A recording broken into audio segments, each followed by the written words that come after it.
말씀을 가르치고 말씀대로 노래하며 말씀으로 기도하는 화요 말씀 집회 오신 여러분 진심으로 환영합니다. 반갑습니다. 네, 오늘 우리에게 성령의 빛 비춰주셔서 말씀을 깨닫고 말씀대로 거듭나게 하시는 은혜 주시길 소망합니다.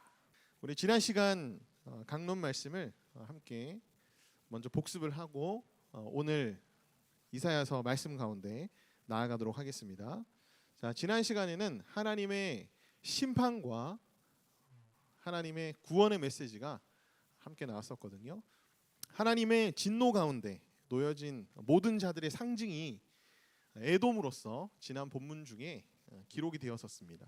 그래서 에돔은 이제 상징적인 그런 민족이었고요. 이 에돔을 향해서 하나님이 보복하시겠다. 그리고 시온을 위해서 내가 신원하겠다. 신원이라는 표현은 이제 보상하겠다라는 그런 뜻이죠.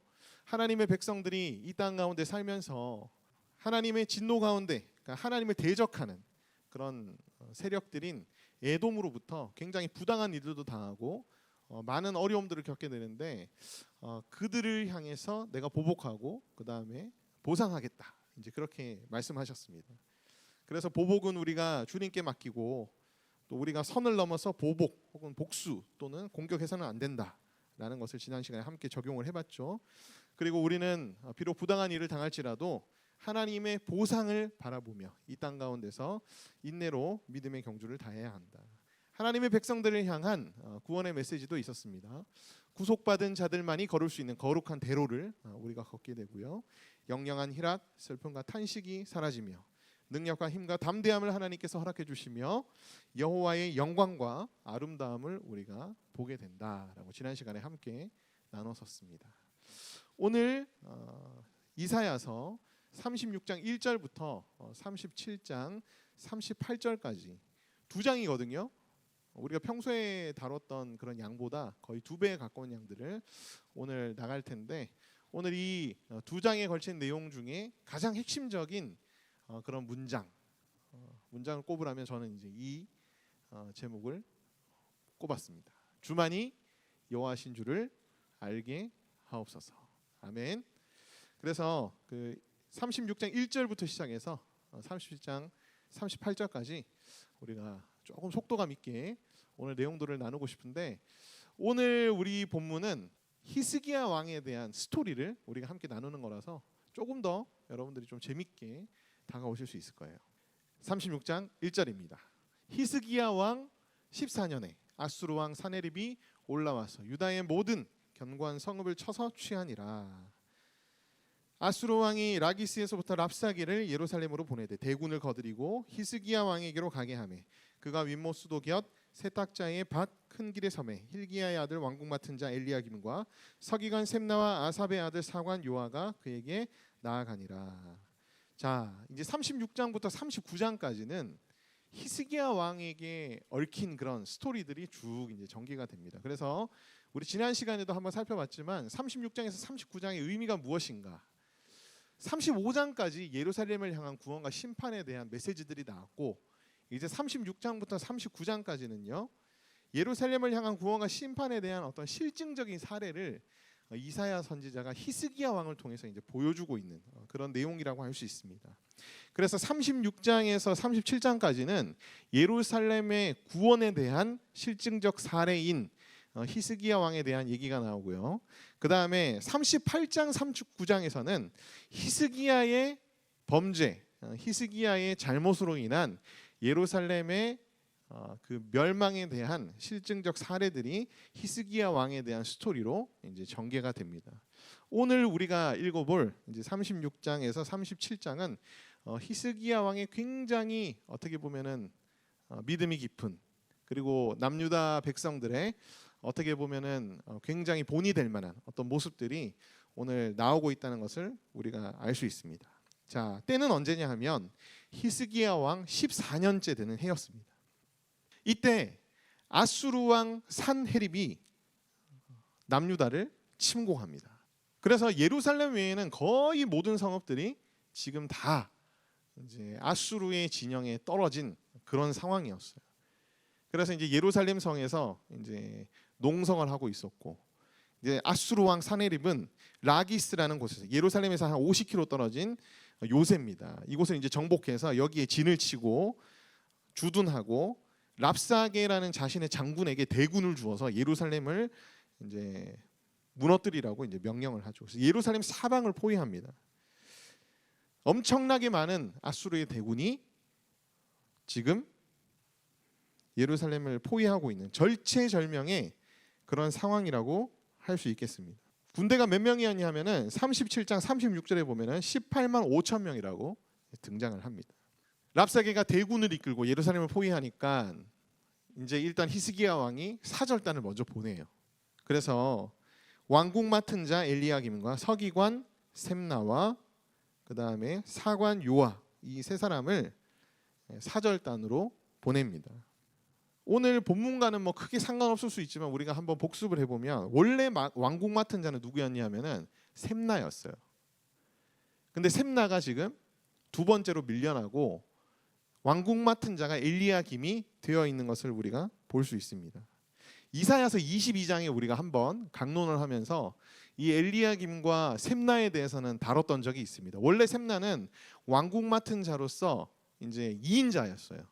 2인자였는데 이 셈나가 잘못된 정책으로 남유다를 위기로 몰고 갑니다. 그리고 왕의 묘실에 자기의 무덤을 팔 만큼 교만과 우월감이 이제 충천한 그런 사람이어서 강등을 당하게 되거든요. 반면에 엘리야김은 하나님께서 단단한 목과 같은 사람이다 그렇게 말씀하셔서 모든 사람들이 견고한 토대 위에 설 수 있도록 평안하게 설 수 있도록 했던 그런 지도자로서 하나님께 평가를 받은 그런 인물이었습니다.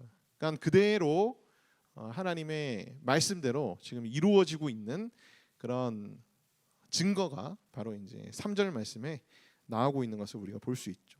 그러니까 이런 어떻게 보면은 뭐 때라든지 등장인물이라든지 그 다음에 엘리야김이 셈나보다 더 높은 직위로 다시 올라갔다는 이런 얘기들은 이 히스기야 왕에 대한 얘기가 역사적인 사실이라는 것을 우리에게 알려주고 있습니다. 성경에 있는 모든 이야기들은 역사적인 사실이라는 것을 여러분들이 꼭 명심하시길 바래요. 뭔가 기적적인 일들이 있다고 해서 이것이 신화처럼 뭐 이솝우화처럼 뭔가 꾸며진 소설처럼 그렇게 우리가 이해해서는 절대로 안 됩니다.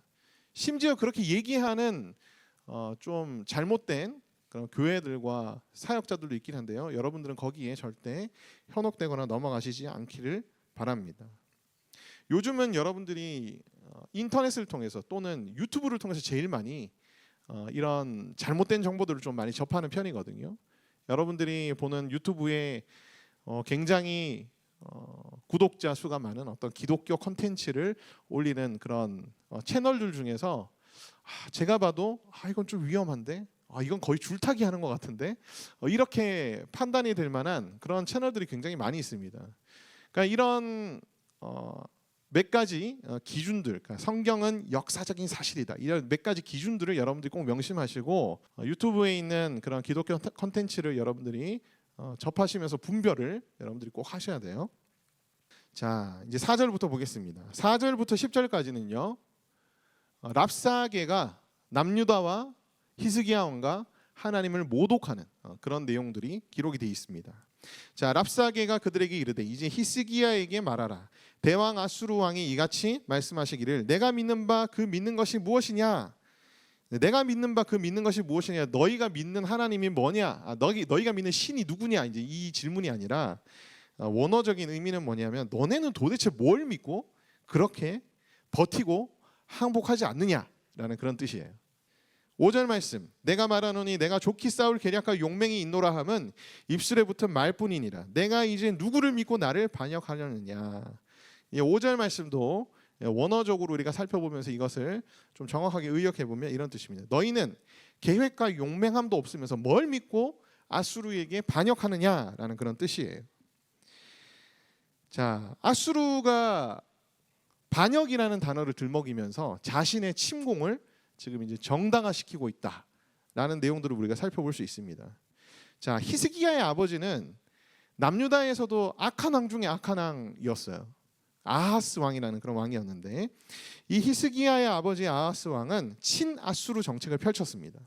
아수르를 종주국으로 받들고 그 다음에 아수르에 정복된 다메섹으로 가서 아수르의 우상 제단을 그대로 본따서 예루살렘에 만들어 우상 숭배를 하게 만들었던 그런 왕이 히스기야 왕의 아버지인 아하스 왕이었어요.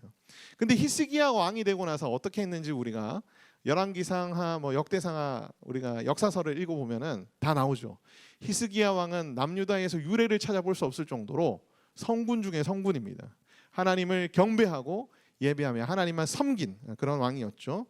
참 아버지와는 정반대의 그런 왕이었는데 히스기야가 왕위를 물려받고 난 뒤에 히스기야가 한 행위가 뭐였냐면은 모든 우상과 모든 제단과 모든 산당을 다 부수고 제거하고 예배를 회복해 하거든요. 그러니까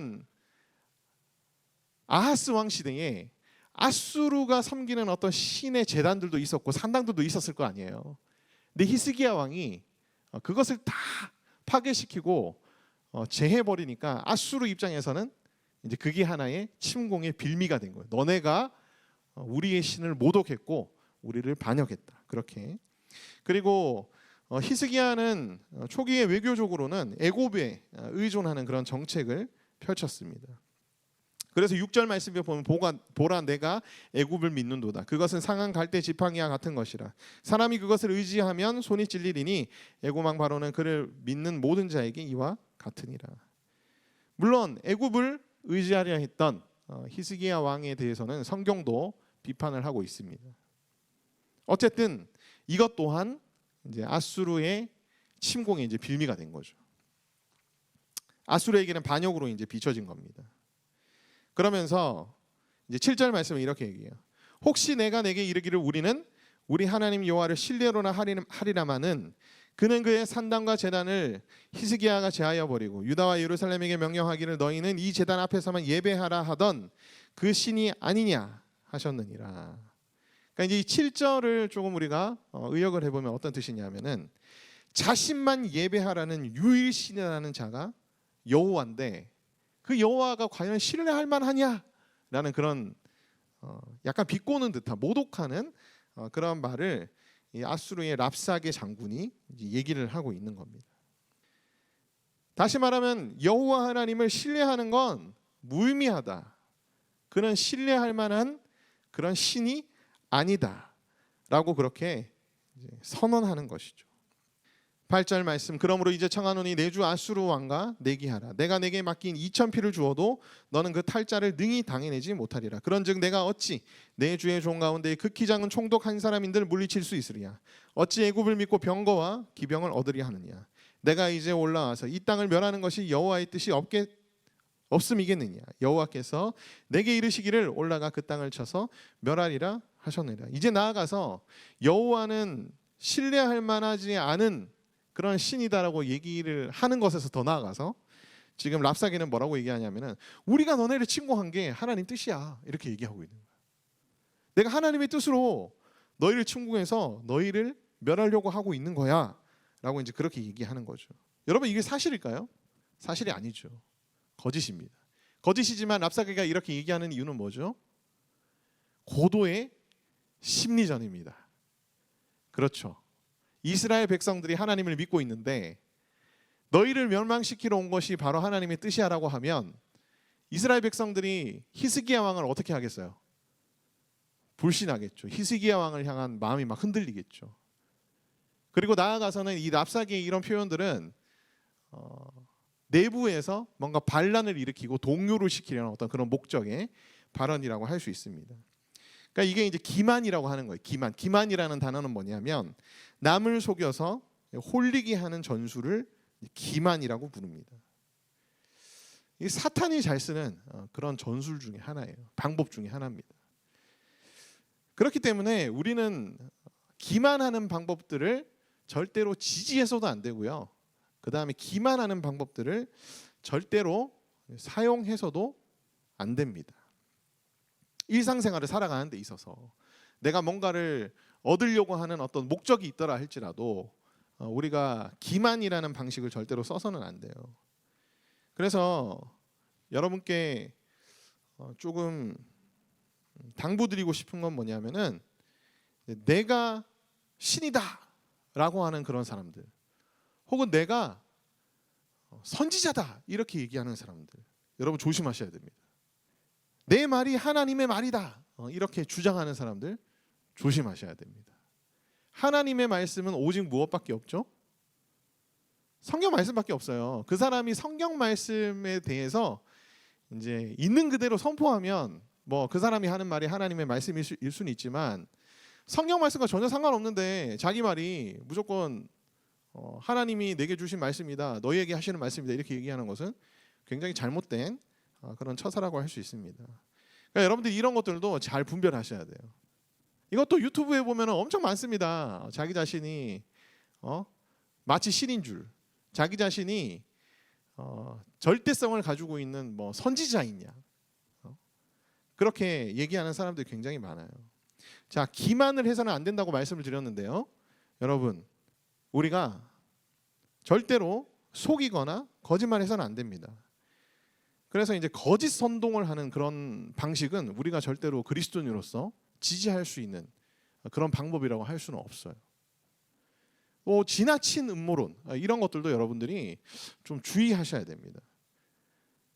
요즘은 주로 정치권에서 자신의 어떤 정치적인 이득을 위해서 뭐 여든 야든 상관없어요. 진영과 상관없이 이런 거짓 선동, 지나친 음모론 이런 것들을 막 퍼뜨리면서 이제 지지를 받으려고 하는 그런 방법들을 많이 쓰는데요. 여러분, 그리스도인들은 여기에 절대로 넘어가셔는 안 됩니다. 여러분들이 잘 중심을 잡으시고 무엇이 진짜 팩트이고 사실인지를 여러분들이 잘 보셔서 여러분들이 기만당하지 않기를 바라요. 상대를 넘어뜨리기 위해 혹은 자신이 더 인정받고 자신의 의견이 받아들여지도록 하기 위해서 사실이 아닌 내용을 퍼뜨리는 이 소문, 뒷담화, 그러니까 의도적인 거죠. 의도적인 소문과 이제 뒷담화 같은 것들도 뭐에 해당됩니까? 바로 기만에 해당돼요. 그래서 이런 것들도 여러분 우리 그리스도인들은 조심해야 됩니다. 절대로 여기에 가담해서는 안 됩니다. 자, 랍사게가 1차로 모독을 하는데 이 랍사게의 발언이 끝난 뒤에 유다 사절단이 이제 반응하는 내용들이 11절 12절 말씀에 나옵니다. 이에 엘리야김과 셈나와 요아가 랍사게에 이르되 우리가 아람 방언을 아오니 청하건대 그 방언으로 당신의 종들에게 말하고 성 위에 있는 백성이 듣는 데에서 우리에게 유다 방언으로 말하지 마소서 하니 랍사게에게 이르되 내 주께서 이 일을 내 주와 내게만 말하라고 보낸 것이냐, 너희와 함께 자기의 대변을 먹으며 자기의 소변을 마실 성 위에 앉은 사람에게도 하라고 보내신 것이 아니냐 하더라. 랍사게가 이 하나님을 향한 모독을 어떻게 말하고 있었냐 하면은 남유다 백성도 다 알아들을 수 있게 히브리 말로, 유다 방언으로, 그러니까 히브리 말로 공개적으로 막 떠들었던 거예요. 큰 목소리로. 그러니까 사절단만 이 얘기를 듣고 있는 게 아니라 성 위에 안에 있는 남유다 백성도 다 듣고 있겠죠. 이 고도의 심리전이라고 제가 말씀드렸잖아요. 쟤네들이 쳐들어온 게 하나님의 뜻인가? 그럼 우리가 저항하지 말고 쟤네들을 성문을 열고 받아들이고 항복하는 것이 순종하는 것인가? 이런 생각이 막 들도록, 그래서 내부적으로 막 동요가 일어나도록 그렇게 하려고 랍사게가 막 큰 목소리로 일부러 유다 방언으로 막 얘기를 하고 있었는데 유다 사절단이 우리가 아람 방언을 아니까 우리한테만 말해주세요. 우리한테만, 성 위에 있는 백성들이 듣지 못하도록 우리한테만 말해주세요. 랍사게가 이 요구를 이제 거부하죠. 당연히 거부하겠죠. 거부하고 난 뒤에 또 모든 사람들이 다 들을 수 있게 2차 랍사게의 모독이 시작이 됩니다. 이어 랍사게가 일어서서 유다 방언으로 크게 외쳐 이르되 너희는 대왕 아수르 왕의 말씀을 들으라. 왕의 말씀에 너희는 히스기야에게 미혹되지 말라. 그가 능히 너희를 건지지 못할 것이라. 히스기야가 너희에게 여호와를 신뢰하게 하려는 것을 따르지 말라. 그가 말하기를 여호와께서 반드시 우리를 건지시리니 이 성이 아수르 왕의 손에 넘어가지 아니하리라 할지라도 히스기야의 말을 듣지 말라. 아수르 왕이 또 이같이 말씀하시기를 너희는 내게 항복하고 내게로 나오라. 그리하면 너희 각각 자기의 포도와 자기의 무화과를 먹을 것이며 각각 자기의 우물물을 마실 것이요 내가 와서 너희를 너희 본토와 같이 곡식과 포도주와 떡과 포도원이 있는 땅에 옮기기까지 하리라. 혹시 히스기야가 너희에게 이르기를 여호와께서 우리를 건지시리라 할지라도 속지 말라. 열국의 신들 중에 자기의 땅을 아수르 왕의 손에서 건진 자가 있느냐? 하맛과 아브라스의 신들이 어디 있느냐? 스발와임의 신들이 어디 있느냐? 그들이 사마리아를 내 손에서 건졌느냐? 이 열방의 신들 중에서 어떤 신이 자기의 나라를 내 손에서 건져냈기에 여호와가 능히 예루살렘을 내 손에서 건지겠느냐? 여러분, 여기에 보면은 정말 불경스러운 얘기들이 나오죠. 하나님은 신이고 아수르 제국의 왕 사네립은 그저 인간에 불과합니다. 피조물에 불과함에도 불구하고 여기 보면은 열국의 신들 중에 자기 땅을 아수르 왕의 손에서 건진 자가 있느냐라고 표현하죠. 그러니까 열국의 신들보다, 심지어 여호와 하나님보다 더 뛰어난 존재가 누구다? 바로 아수르 왕이다라고 랍사게가 지금 외치고 있는 거예요. 그러면서 아무도 열방의 신들 중에 이 아수르 왕의 손에서 자기 나라를 건진 신들이 없어. 그러니까 너희 신이라고 뭐 별반 다를 바가 있겠냐? 능히 너희를 건져내겠느냐? 이 말은 정리해 보면 랍사게가 이렇게 얘기하는 거예요. 하나님은 전능하지 않다. 하나님은 전능한 신이 아니야. 그렇게 지금 랍사게가 얘기하고 있는 거예요. 그러니까 듣고 있는 이스라엘 백성들에게 정말 그런가? 하나님이 전능하지 않으니까 하나님을 믿는 우리 백성이 이렇게 침략을 당하고 있는 거 아닌가? 이제 이렇게 하나님을 의심하도록 랍사게가 지금 계속 장난질을 하고 있는 거예요. 이에 유다 사절단이 2차 반응입니다. 그러나 그들이 잠잠하여 한 말도 대답하지 아니하였으니 이는 왕이 그들에게 명령하여 대답하지 말라 하였습니다.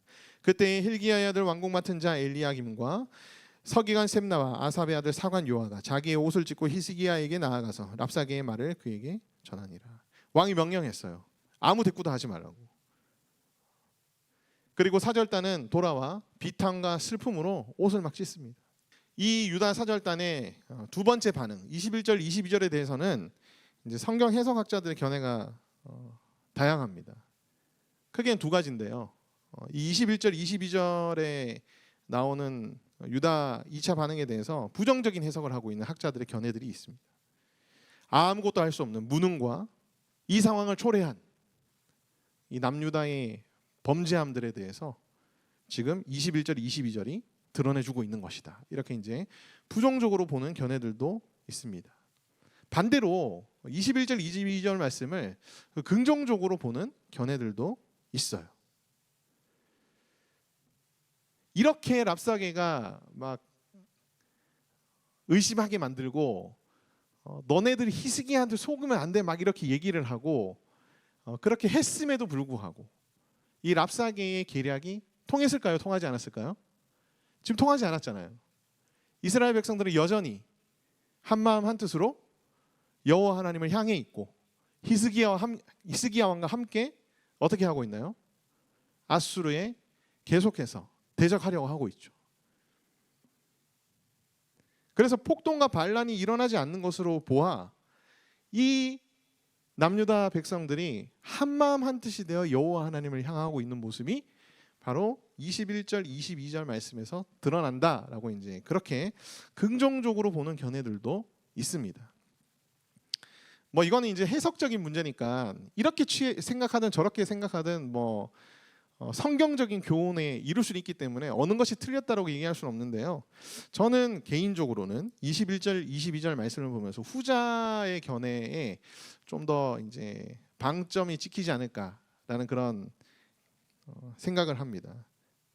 이렇게 흔드는데도 불구하고 이 절체절명의 위기에서 온 백성들이 히스기야 왕과 함께 하나가 되어서 여호와 하나님을 계속해서 향하고 찾고 구하고 있는 모습들, 이런 모습들은 사실 이 부분이 아니라 다른 부분에서도 계속 드러나거든요.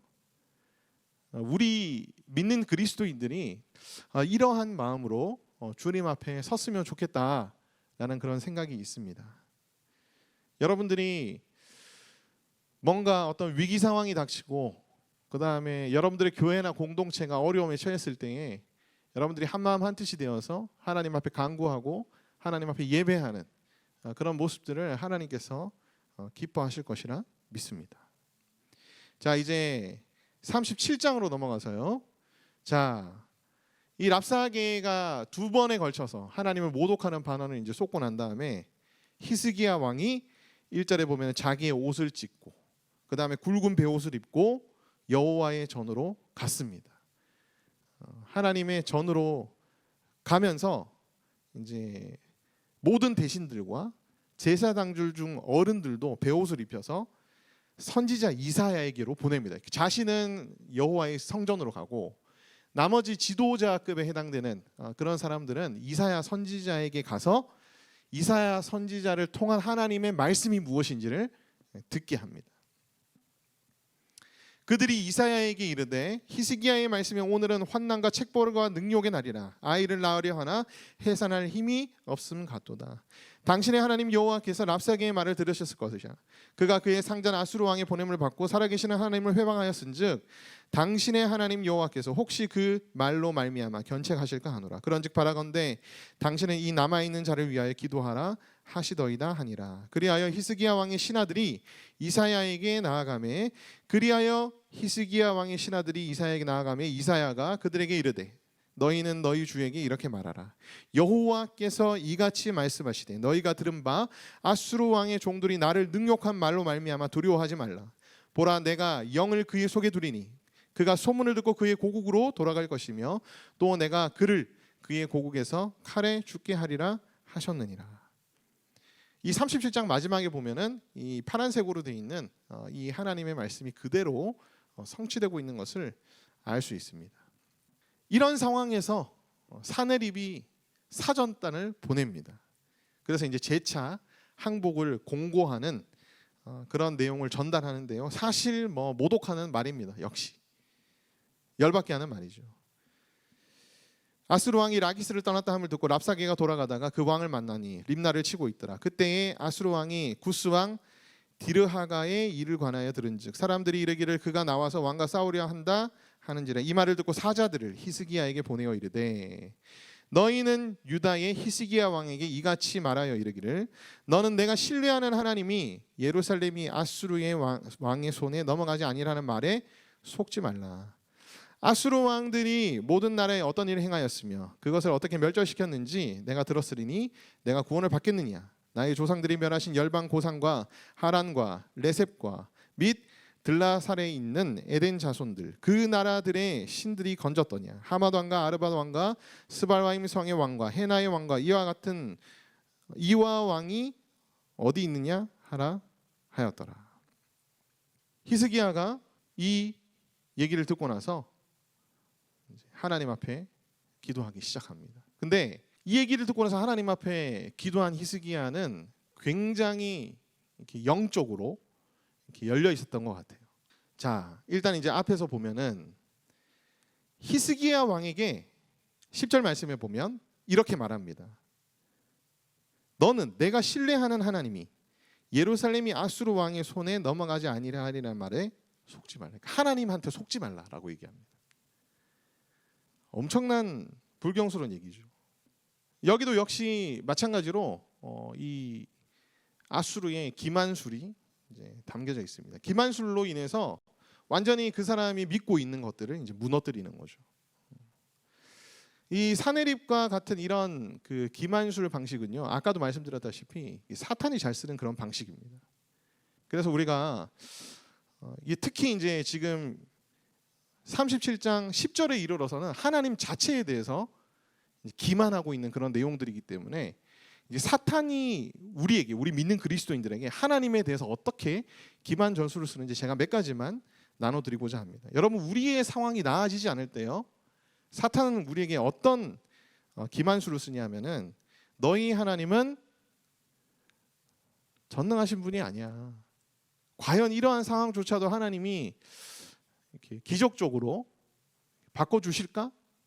그런 의문을 품게끔 그렇게 말해요. 상황이 나아지지 않을 때 하나님은 전능하시지 않아 이렇게 얘기합니다. 또는 상황이 나아지지 않을 때, 또 실패했을 때 하나님은 널 사랑하지 않아. 하나님 널 사랑하지 않아. 하나님 널 사랑하지 않으니까 네 상황이 계속 그 모양인 거야. 하나님이 널 사랑하지 않으니까 네가 맨날 실패하고 뭔가 잘 안 되는 거야. 그렇게 하나님에 대해서 잘못된 인식을 심겨주는 거예요. 그 일을 하는 존재가 누구다? 사탄이다. 남들보다 가진 게 없을 때 여러분, 너는 하나님의 축복과 은혜를 받지 못한 거야. 그렇게 얘기합니다. 세속적인 것만을 가지고 누가 하나님의 축복을 더 많이 받았냐 라고 계산하는 것은, 생각하는 것은 굉장히 잘못된 거죠. 왜냐하면 하나님이 주시는 축복 중에 세속적인 거는 그렇게 일부분에 불과합니다. 세속적인 영역이 아닌 축복들도 엄청나게 많거든요. 근데 그건 쏙 빼고 세속적인 축복들만을 가지고 하나님으로부터 너가 얼마나 축복과 은혜를 받고 있는 사람인지를 얘기하는 것은 굉장히 사탄적인 생각이라고 할 수 있어요. 죄를 우리가 또다시 지었을 때 사탄은 우리에게 뭐라고 얘기하냐면은, 거봐, 너는 절대 거룩해질 수 없어라고 얘기합니다. 그래서 하나님으로부터 멀어지도록 만들어버리는 거죠. 아, 나는 절대 거룩해질 수 없구나. 그냥 이 모양 이 꼴로 살자라면서 막 죄를 마음대로 저지르도록 그렇게 만듭니다. 사람으로 인해서 시험 들 때 사탄은 우리에게 뭐라고 얘기하는 줄 알아요? 쟤는 나아지지 않을 거야. 절대 변하지 않을 거야. 라는 생각을 심겨줍니다. 잘못된 생각이에요, 여러분. 사람 잘 변하지 않는 거 통계적으로 맞을 수 있는데요. 하나님 역사하시면 어떻게 됩니까? 완전히 바뀔 수 있습니다. 완전히 바뀔 수 있어요. 우리가 하나님의 전능하심을 믿는다면 그것도 믿어야 하는 거죠. 그걸 믿으면서 그 사람을 끝까지 우리가 바라봐 주는 것, 그게 사랑의 속성 중에 하나입니다. 모든 것을 바라며. 사내립의 이런 기만술은 사탄이 쓰는 기만술과 굉장히 흡사합니다. 여러분들이 다양한 상황에서 하나님에 대해서 오해하게 만들고 잘못된 인식과 생각을 하게 만들어서 하나님을 의심하게 하고 하나님으로부터 멀어지게 하고 하나님의 전능하심을 실제적으로는 부인하게 만드는 이런 사단의 전략들에 여러분들이 절대로 넘어가지 않기를 바랍니다. 그러니까 히스기야 왕이 이런 얘기를 듣다 보니까 이건 단순히 우리 남유다가 하나님으로부터 구원받을 문제가 아닌 거야. 그죠? 이건 완전히 영적으로 보면은 영적 전쟁인 거예요. 히스기야는 그것을 깨달았습니다. 그래서 하나님 앞에 기도하는 내용이 14절부터 20절까지 나오는데요. 이 히스기야의 기도는 두고두고 이 기독교의 역사상 하나님을 믿는 자들에게 있어서는 정말 모범이 되는 그런 기도문이라고 할 수 있습니다. 자, 한번 보죠. 16절부터 그룹 사이에 계신 이스라엘 하나님 만군의 여호와여, 주는 천하 만국의 유일하신 하나님이시라. 주께서 천지를 만드셨나이다. 여호와여, 귀를 기울여 들으시옵소서. 여호와여, 눈을 뜨고 보시옵소서. 사내립이 사람을 보내어 살아계신 하나님을 회방한 모든 말을 들으시옵소서. 여호와여, 아수르의 왕들이 과연 열국과 그들의 땅을 황폐하게 하였고 그들의 신들을 불에 던졌사오나 그들은 신이 아니라 사람의 손으로 만들 것일 뿐이요 나무와 돌이라. 그러므로 멸망을 당하였나이다. 우리 하나님 여호와여, 이제 우리를 그의 손에서 구원하사 천하 만국이 주만이 여호와신 줄을 알게 하옵소서라고 말합니다. 죽기 싫어서 하나님 나 도와주세요, 구해주세요, 이게 아니에요. 히스기야는 알았거든요. 이 전쟁이 영적 전쟁이구나. 그래서 하나님, 우리를 구원함으로써 천하 만국이 주만이 여호와신 줄을 알게 하여 주시옵소서라고 기도합니다. 그러면서 기도의 시작에 하나님은 유일하신 창조주이시다라는 내용이 나옵니다. 16절 말씀. 그리고 아수르에게 정복된 나라들의 신들은 사람의 손으로 만들 것일 뿐이고 나무와 돌이기 때문에 멸망을 당한 것인데, 우리 여호와 하나님은 살아계신 하나님이요 창조주 하나님이시기에 이 우리의 절체절명의 상황들을 통해서 여호와 하나님만이 주만이신 줄을 알게 하여 주옵소서라고 히스기야 왕이 기도하고 있는 것입니다. 여러분 대단하지 않습니까? 이런 상황 속에서 이런 기도를 할 수 있다는 것.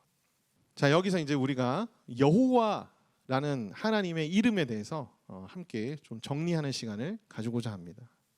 오늘 양이 많아서 그런지 빨리 안 끝나네요. 최대한 빨리 하도록 하겠습니다. 자, 여호와 뜻은 뭐냐면 스스로 있는 자라는 뜻입니다. 영원하시며 자존하시며 유일하신 존재임을 강조하는 거룩한 하나님의 이름 성호입니다. 하나님께서 스스로 자신의 이름을 말씀해 주셨어요. 출애굽기에서 나는 스스로 있는 자다 그렇게 말씀하셨는데 그것이 여호와라는 그런 명칭의 의미입니다. 근데 우리가 이제 이 여호와라는 명칭에 대해서 좀 몇 가지 알 필요가 있습니다. 사실 뭐 몰라도 되는 거예요. 몰라도 여러분들의 믿음과는 아무 상관이 없는데 그래도 이제 우리는 말씀을 더 깊이 공부하는 사람들이니까 좀 더 이 명칭에 대해서 살펴보기를 원하는데 원래 히브리 성경에는요 이 여호와에 해당되는 단어에 자음이 없습니다. 자음이 없어요. 그러니까 모음만 나와 있어요. 왜 그렇게 했냐면은 10계명 중에 3계명이 뭡니까? 여호와의 이름을 망령되이 일컫지 말라. 이것을 이제 문자적으로 적용해서 절대로 범죄를 저지르지 않기 위해서 사람들이 성경을 읽다가도 망령되이 일컫지 않도록 하기 위해서 자음을 아예 없애버렸어요.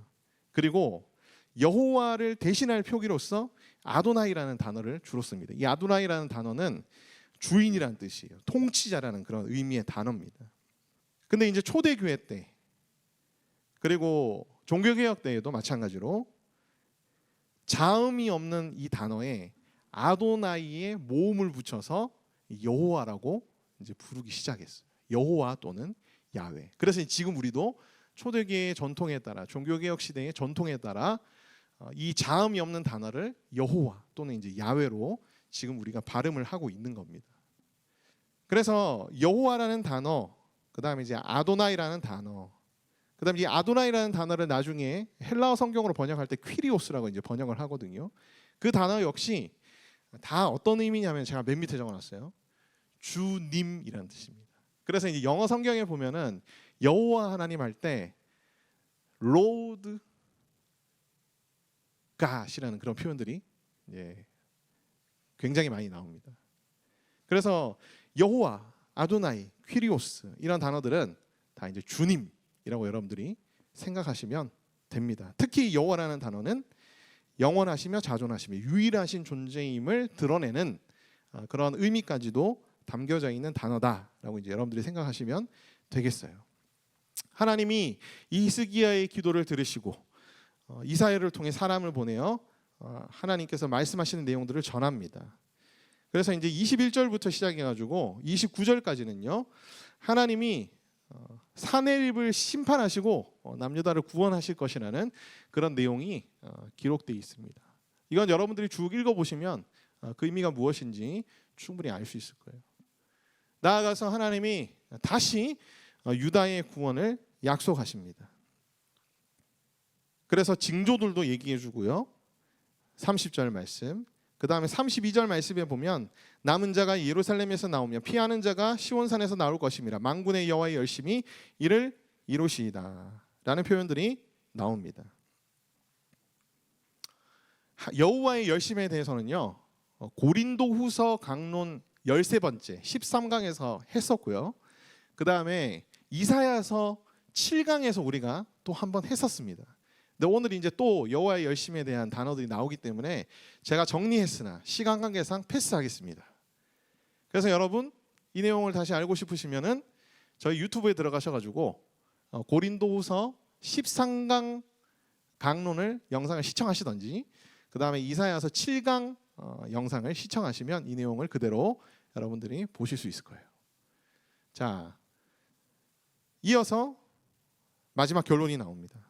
36절, 37절, 38절. 여호와의 사자가 나아가서 아수르 진중에서 18만 5천인을 쳤으므로 아침에 일찍 일어나 본즉 시체뿐이라. 이에 아수르의 사네립 왕이 떠나 돌아가서 니느웨에 거주하더니 자기 신 니스록의 신전에서 경배할 때 그의 아들 아들람멜렉과 사라셀이 그를 칼로 죽이고 아라렛 땅으로 도망하였으므로 그의 아들 에살핫돈이 이어 왕이 되니라. 자고 일어났더니 예루살렘 성 바깥에 18만 5천 명의 아수르의 군대가 다 죽어 있는 거예요. 그리고 이 소식을 들은 사네립 왕이 급히 도망을 갑니다. 자기 나라로 도망가서 자기의 신에게 경배할 때에 자기의 아들들에게 살해당하는 비참한 죽음을 맞이하게 됩니다. 그러니까 하나님의 말씀이 그대로 성취되고 있는 그런 말씀들을 우리가 볼 수 있죠.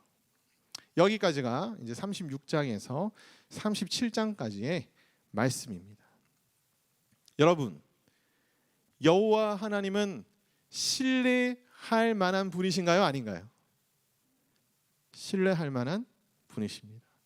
여호와 하나님은 전능하신가요? 아닌가요? 전능하십니다. 그것이 이 36장, 37장의 결론이라고 할 수 있습니다. 히스기야 왕을 통해서, 남유다의 구원을 통해서 아수르의 말들이 거짓말이고 잘못됐다는 것을 하나님께서 보여주신 것이죠. 결론입니다. 구원의 주이신 여호와 하나님만이 우리의 도움이심을 고백하며 간구합시다. 그래서 여러분, 우리의 모든 상황들, 도움이 필요한 우리의 모든 문제들을 하나님 앞에 간구하는 것이야말로 우리 신앙인의 올바른 모습이라고 할 수 있어요.